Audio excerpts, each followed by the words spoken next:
A popular medical drama ran on ABC from 1969 to 1976, starring Robert Young.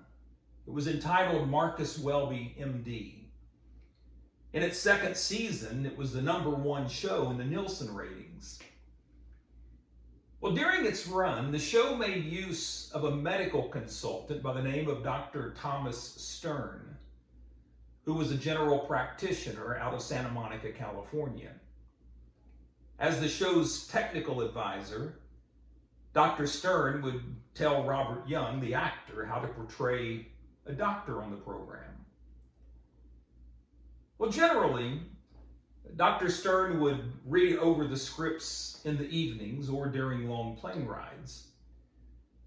But every once in a while, he might receive a telephone call at the office. He said he usually didn't mind when that would happen, but one time it created an awkward situation. Dr. Stern said that one day the script writers were kind of stuck in a plot line, and so they called Dr. Stern, and Dr. Stern happened to be with a patient at the time. So here was a patient in the room. Dr. Stern's talking on the phone to one of the script writers, and Dr. Stern says to the script writer, "Well, if you want to kill the patient, there are a number of terminal diseases that would do the trick." And the doctor said, "I looked over at my patient, and his eyes were as big as saucers, and he was white as a sheet." And he said, "When I got off the telephone, I had some explaining to do." Well, a couple of things come to mind.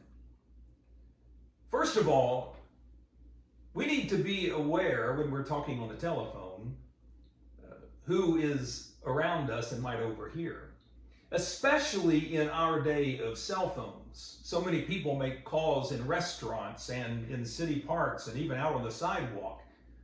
We need to be aware of who might be overhearing what we have to say.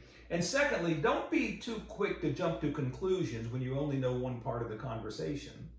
Certainly that's true when you only hear one part of a telephone conversation, but it's also true when you hear a rumor or hear some gossip.